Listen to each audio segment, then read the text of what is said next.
दोस्तों आजकल जीवन में टेक्नोलॉजी ही सब कुछ है। लोग टेक्नोलॉजी के इस कदर दीवाने हो चुके हैं कि कोई भी काम आसानी से बैठे बैठे हो जाता है। और आजकल दुनिया में युद्ध हथियारों के बल पर कम और टेक्नोलॉजी के बल पर ज्यादा लड़े जाते हैं।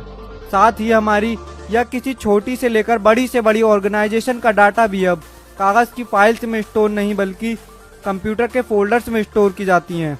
अब इससे बहुत सारे काम तो पलक झपकते ही हो जाते हैं।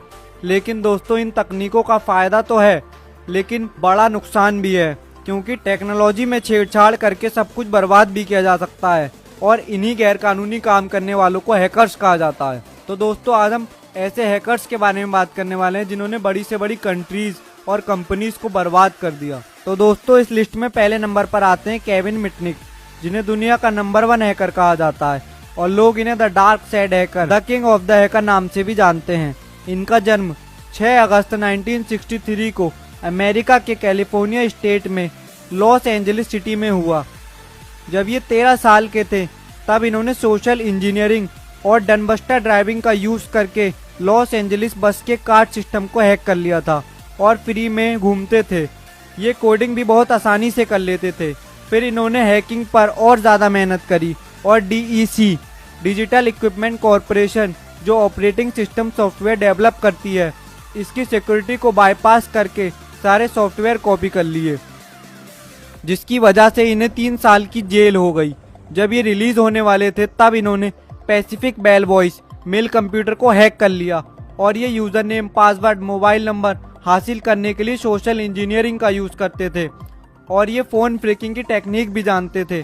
फोन फ्रिकिंग मतलब फोन की कॉल में हेराफेरी करने का तरीका। इनके पास 100 से ज्यादा क्लोन फोन्स और कई सारे नकली आईडी भी थी। इन्होंने बड़ी बड़ी कंपनीज जैसे IBM, मोटरोला, नोकिया को हैक कर लिया और आगे जाके इन्होंने सारी हदें तब पार कर दी जब इन्होंने पेंटागन को हैक कर लिया। पेंटागन मतलब US मिलिट्री के हेडक्वार्टर्स, जहाँ पर US डिफेंस के सारे कोड्स रहते हैं, और इन कोड्स को किसी बंदे को बेच दिया, जिसकी वजह से US को लाखों डॉलर्स का नुकसान झेलना पड़ा और केविन को जेल में US की 7 लेयर सिक्योरिटी में रखा गया और वहां से भी ये भाग निकले। फिर 1995 में इन्हें FBI ने पकड़ा और कोर्ट में जज ने ये माना कि ये बंदा सिर्फ एक कॉल से न्यूक्लियर वॉर करा सकता है और फिर ये US के मोस्ट वांटेड बन गए। इन्होंने गूगल, फेसबुक ऐसी कोई कंपनी नहीं छोड़ी जिसे हैक ना करा हो।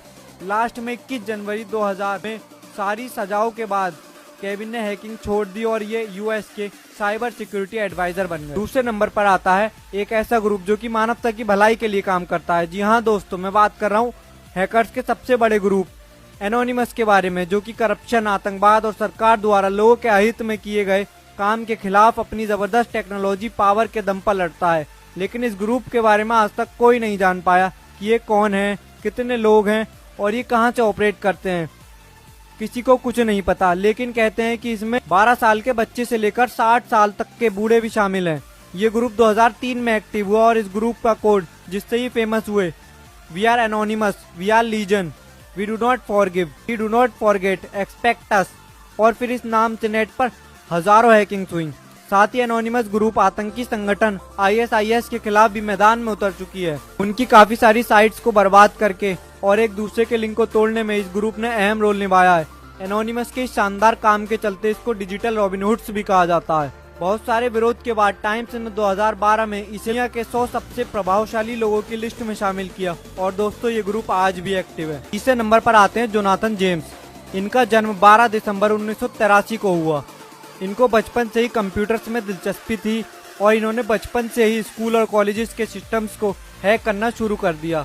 उनके इस लक ने आगे चलकर एक विशाल रूप ले लिया और 15 साल की उम्र में अमेरिकी सरकार के लगभग सभी डॉक्यूमेंट्स पर कब्जा कर लिया जो ऑनलाइन अवेलेबल थे और नासा की भी सभी फाइलों को अपने अंडर ले लिया।